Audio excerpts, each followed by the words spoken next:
Happy Friday and welcome to the weekly recap. This is episode 121 and I am still having fun. So much fun. I've brought in some extra guests. Jonah, Chris, thank you so much for joining me today. Madi's out. I'll explain why in a second. Start with you, Jonah. First of all, first time on the recap, why don't you give a quick intro of yourself? Yeah, hi. For those of you who don't know me, I'm Jonah May, so third year as a Veeam Vanguard and currently a product architect at Cyber Fortress, one of Veeam's platinum cloud and service providers. Gotta throw that platinum in there. I love it. I love it. And Chris, everyone knows Chris on the community. First time on the recap on camera, at least. No, actually, this is my second time. I did this with you quite a while ago. I forgot. You're right. Now I remember. Did do it.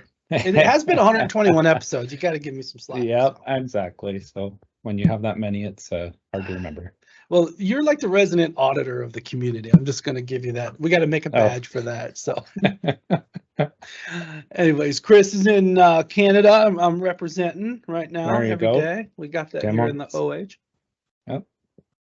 But Madi and Sophia are getting trained at the event that's assigned to the platform we use for the community hub. I'll come back to that here in a second, but I'm going rogue with the guy show. So let's see how we do. Let's jump into the community here.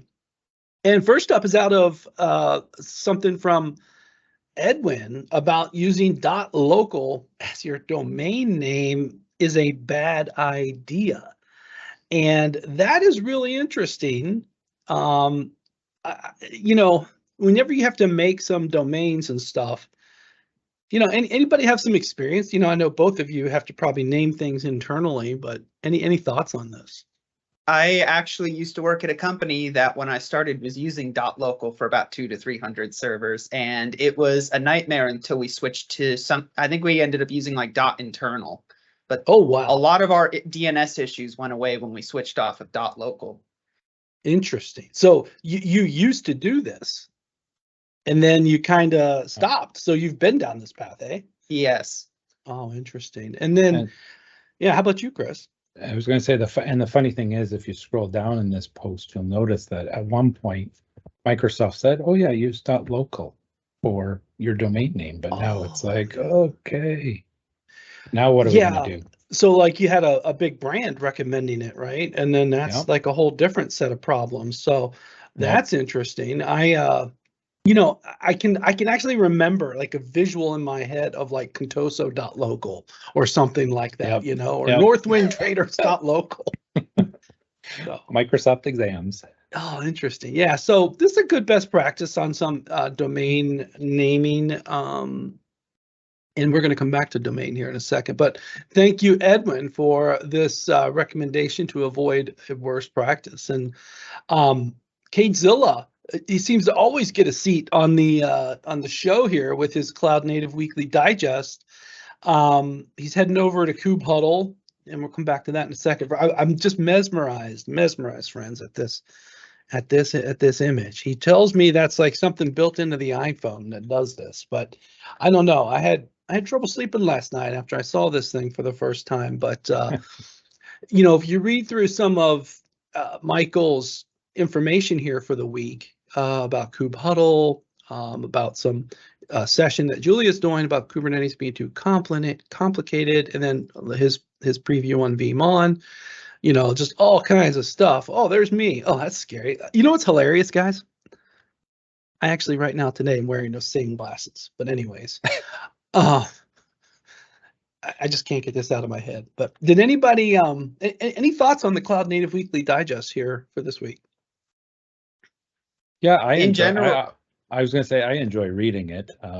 It was nice to see about the Kubhuddle. I wish I could have attended it because it's just down the road for me in Toronto. But yeah, but some jerk said, "Hey, Chris, can you join me on his?" Oh, wait, no. Yeah, no, it's always great to read his stuff. I'm trying to get more into Kubernetes and Kasten, so I take my week and read it. I'm in the same boat as Chris. I always enjoy reading it. I always mean to get more into the two. They're really interesting products. About 3 months ago, I actually took a 2-day casting course hosted by Veeam, and very informative, but something I definitely need to dig more into that I have been meaning to play with for a while in my home lab. You know what I think I'd kind of offer to everyone watching this? You know, we always have some sort of slice of Kubernetes on the show, it seems. And at VeeamON, we're going to have a bunch too. But I really think if you're interested in this, there's a couple things like Jonah, great idea, taking the course. There's Kube Campus that can introduce, Kubernetes as a platform. But I also think in every local city worldwide, there's probably something that's going to happen, and it's either A, cheap or free to attend. So just start looking. Maybe Michael knows, follow some of these things. Kubernetes Corner, Michael, would probably be sharing some of these things on Twitter and the like, but I think it's just a good idea if you're, just take the plunge and put yourself in this situation. Some of it'll stick. I need to get onto it. I was playing a lot, by the way. I gave every day. I was given 1 hour a day and lab fiddling. And I made it to the Pac-Man stage if you followed Michael's stuff. So I was getting there, but I think I need to revisit some of that. So thank you so much for sharing, Cadezilla. Enjoy Kube Huddle. His first time to Canada, by the way. So pretty hopeful that he's snuck in a red cup while he's over there. Hopefully. Hopefully, indeed. Doubles how I roll. So now Jeff had a softer side of life post that I thought was really interesting about ego caution. I live in a world of strong personalities, but I think I personally am never too humble to listen and think. But how about, I'll start with you, Chris. Anything stick out to you on this one? It was really good to read. Myself being an author, as most people know, I've written 3 books on Veeam, but I don't put the ego into it. I do it for the love. I do it for the community to help people and things like that. So. Yeah, that's a really good point. And actually, I should put in the special department. I'm just going to add another tab here in a second. Good point on the book, because I do want to congratulate you to this. So I do believe it was Chris Calder. Oh, see if I can spell it right, man. See if I can get it. I think it was it the V12 book, or is it third edition? Yeah. Yeah. Oh, and it goes right to the, yeah. So this, by the way, he shared this recently. Congratulations again.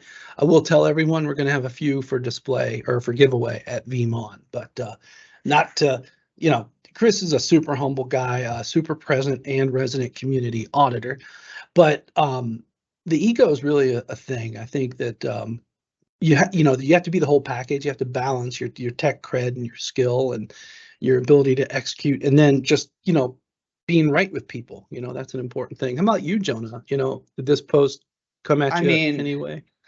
This is a great post. I could talk about it all day. It hits home on a lot of very good points. As a scout leader, it discusses a lot of conversations we have with the youth as they begin to go through leadership training and deal with some of these issues themselves, even just with kind of some of the age and experience difference with some of the younger or even sometimes older youth in their groups.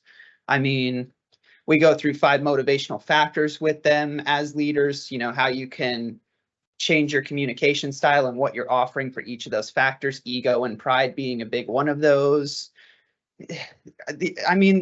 Some of it all is kind of, and I think Jeff talks about it a little bit in this post, we're all human, but kind of taking it, I think, a little bit beyond what he said. We focus a lot on continuous process improvement in our workplaces, but we never really consider it as people ourselves, which he does kind of discuss. We should constantly strive to be the best versions of ourselves. And you're right, especially in our industry, there seems to be a lot of, at times, egos butting heads. And a lot of that is just because people fail to, as we tell the scouts, assume positive intent. Just because something's not going how you expect, it's not necessarily someone being malicious or out to get you. It's usually just they're as busy and stressed out as you are. Maybe there was a miscommunication between you two or a mistake, or going back to those 5 motivational factors, maybe what you're offering them isn't matching what their motivational factor is, and you have to change your narrative and your message to something that will be better received. Wow, Jonah, you're just pontificating the depth here today. Assume positive intent. That right there stuck to me because that will predicate an individual's response to something, right? And that is the most important thing. You know, I think a lot. I'm a parent, right? So it's like I have to really manage this whole react versus respond, you know, or respond versus react discussion and stuff. But this assume positive intent, that's a very kind of, you know, nuclear unit where that means that whatever happens next, if assume positive intent is in there, will actually very much prescribe how the rest of it will go. You know, because if you kind of play hardball right back, and then, you know, it's going to come back even harder, right? That's, you know, that could be interesting. So great post, Jeff. You know, we went a little softer side of life here on the recap, but I like it. Actually, speaking of softer side of life, we had one softer side of life VeeamON session actually do really good. So hey, love it. Did you have something else, Chris? Nope. No? Okay, cool. No, not at all. All right. So the fourth piece of content I'm going to feature comes from Sir Michael Paul I. I keep adding descriptives to him every time. A questionable TLD. So speaking of domains, we started with Edwin, and you know, top level domains are ridiculous, right? I'm fine with .com, .org, .edu, .gov. Now we got .zip. Okay, so I really don't understand .zip as a top. I don't get it. You know, for one, to Michael's point, it walks into ambiguity. You know, if you think it's a file, but I'm really trying to struggle the business. Well, here's what I do when I need to find these things out. No, not that. I will go to you know, good old Wikipedia. Well, first thing is warnings. Oh, that's interesting. Trying to find like the real information here. I give up. There's no good use for that. Oh. But I don't know. I'm shaking my head, guys. But this was news to me. Michael brought it up. But if anybody, you have an idea of how this could be practical? Maybe it's a honeypot. Maybe government working with Google, assuming most of the registrations are going to be malicious actors. I mean, that's the only explanation I can come up with that makes any sense. So it's like, who jumps on it? The bad actors will jump on it? Maybe. You know, anybody who has interest in it is up to no good type of thing? Yeah. I mean, if not that, my only question really is, or thought is why, right? Yeah. You know, maybe they'll have bad actors go on there, and then they'll like black hole them or something so that they can't get anywhere. Yeah. The other angle I kind of thought of just now, because of course, you know, I prepare for hours and hours, is that it might lead to like an ultralight type of experience, like maybe mobile first or super small apps. It isn't like a normal web page. It might be like a delivery, like a content delivery domain, you know, just things like that kind of come to mind. But yeah, but you've already got at least one comment on here that basically says, well, maybe I'll just block the .zip in my organization. That's fair. If you scroll through, I don't remember who said it. Oh, like as if I read. There we go. Max. Yeah, Darren Ragnar. Yeah, good one. Yeah. So, that's interesting. Edwin had some more other top 10 worst domains. That's hilarious. Yeah, Cricket. Oh gosh. Wow. Party's all right. Oh boy. We're going into questionable parts of the internet, but thank you, Michael Paul, for bringing this to our attention. So that's 4, broke the rules. I want to feature now some special department news. Jeff is at that Kuba Huddle. We talked about that a brief moment ago. He's doing his little promo video. That's actually today and tomorrow, I think, or yesterday and today, one of the two. I saw pictures, so it must have started yesterday. So if you're curious to that, you know, think you might want to hit it next year, check it out. Toronto's a wonderful city to visit, especially when it's like starting to flirt with getting warm now. So it's not like, you know, the cold of winter.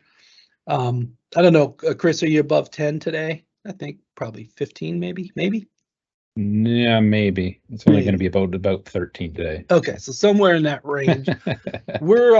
I'm in Ohio, a little bit south. I think our high today is, well, right now it's 11, and I was like, ooh, I wish I had a coat. But we are gonna get up to 18, so that's a very pleasant day. Yesterday was like 22. But anyways, thank you, Jeff, for pimping out Kube Huddle Toronto, which I think is the first time Caston has really gone big there. Other special department news is Hin was able to post that welcome kind of kickoff video call for Cloud City with Sir Michael Paul the first and Hin.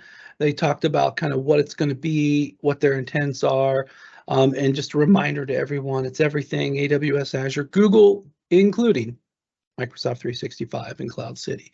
So if you haven't, everyone checked out Alfred Zilla in the clouds, you can check that out. So yeah, any thoughts on that, Jonah or Chris? Oh, I think it's great. It's a way to get into AWS, Azure, and Google, because some of us use one or more than one of those, and it's a nice way to learn. I was talking to someone about, they were wanting to do, they said, I got some like cost modeling, could I share it there? And I'm like, heck yeah, because I think you should share that type of stuff, because you don't want people to find out the hard way, some of these cost models, So. Yeah. Yeah, something as prevalent as public cloud. This is, I think, going to be a very useful and specialized user group for people. And, hopefully as the community hub grows more, we see more launch. Like, I don't know, maybe one day we'll see like an object storage user group or something. That's funny you say that. Wow, that's such an interesting idea. Wow.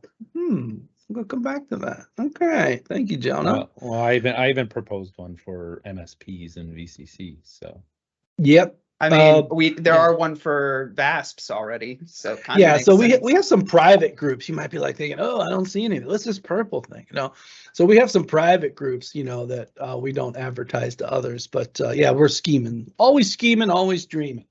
How do we get into that VASP group? Talk to me. Well, that one, you both are service providers, but yeah, I don't own that one. We only there's actually a very interesting thing here. There's a couple of those different thematic groups. Me, Madi, Sophia, we don't own the business rule for some of them. We just provide the platform, so we kind of have a business arrangement like that. So yes, for the admin, it's almost like IT could be administrator, but the business is the owner of some of these things. That's kind of what we're doing here. Anyways, last thing, I think both of you will join us in Miami. Is that right? Absolutely. That's correct. Yeah. Next week, VeeamON. Not everybody can make it to Miami. In fact, I think any moment now they actually are going to stop selling the in-person tickets, because I was told that we hit our target. This venue is not huge, so the target is like almost full, and so there's this really small window. So if you're listening and you're thinking about it, now is the time. But if you don't want to make it to Miami, you definitely still can join that virtual experience. And the virtual experience has stuff on right now, like that upgrade workshop. Kirsten and I talk about how you do the upgrades. And then next week we got a full sequential agenda for the virtual attendees, as well as the live streams and stuff. It's going to hit all these different topics. So I guess I'll ask one question to each of you. So I'll start with you, Chris. What are you most looking forward to? Any experience? What are you most looking forward to at VeeamON?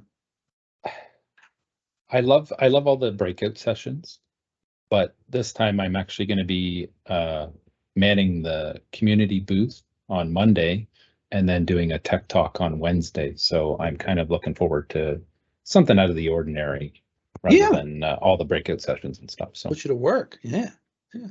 How about you, Jonah? What are you most looking? Is this, Jonah, is this going to be your first VeeamON, Second. in-person VeeamON? Second. You went last year, I guess? Yeah. All right, yeah, so I'm really looking forward to Maurice and Joe's A to Z automation journey presentation. I've seen a couple sneak previews of it courtesy of Maurice, and it's shaping up to be a very good and very hot presentation and participants. And yeah, I've got some time at the Veeam community booth as well. I think Wednesday afternoon, a couple hours after Maurice's session. And when I'm not there, I'll be helping my company with their booth and doing some live in-person demos at our booth on Salesforce and Service Provider Console. The bad driving there. I'm going to go off plan here for a second. one of the cool things about this VeeamON, I'll just share with everybody, make sure this is okay. Yeah, I can do this. I can share this. Well, I shared this with the Veeam 100 the other day.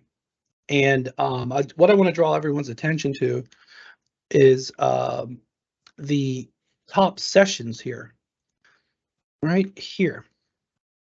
Actually, since we did this, Jonah and Chris may remember we had the Veeam 100 call, I think it was on the 8th of May, but basically this one now has taken first place.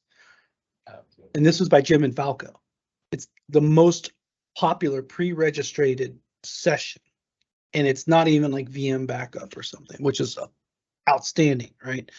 So here's the kind of the preview. And then Automation Desk is in the top 10 for sure, right? And then anything that says Veeam 100 in it means it has a Veeam 100 presenter. And then like this one has me and Hannes, which kind of own the Veeam 100 program. This one has me and Julia, which are on the team that owns it. Yeah, so it's like, this is just, oh, and this one I say Veeam 100 because Milder is on this one. He's basically still Veeam 100, you know. So just a quick look at what content, you know, really does well at the event. All right, last piece of special department news. I don't have who's new because Sophia and Madi are in San Francisco. And no joke, while the call came in, you, Chris, and Jonah might be like, that's not the same slide you just showed me. So when we prepared, I literally changed it while we were preparing here. But here's Jeff and Michael Cade. I think this is the first time they met IRL. And I can't remember this gentleman's name, but he's one of the big names in Kubernetes, as is this gentleman. So it looks like all the rock stars are there at Kube Huddle in Toronto. So cool stuff. And then Alfred has made it. This looks like Chinatown, San Francisco. And Maddie and Sophia, like I said, are going to, they're in that training on the platform this week. So Alfred's gone mobile. So I think that's this cool stuff. So anyways, it's been a great week. And thank you both so much, Chris and Jonah, for helping me out with this episode. Not a problem. It's been a pleasure. Yeah, we'll see you both next week. And again, if everyone, you know, if you're still on the fence, you still can join the VeeamON virtual experience. And I'm just going to call it. We're not going to have a recap next week, but we'll have like a mega recap the week after. So 122 will be kind of a nice VeeamON afterwards, but we'll probably have a massive amount of hub content to deal with. So it'll be something. And then who's new will be crazy too. That rhymes. I do that on Wednesdays, but we're recording on Wednesday, broadcast on Thursday, sometimes Friday. Anyways, thank you both. Thanks everyone for watching and have a great weekend.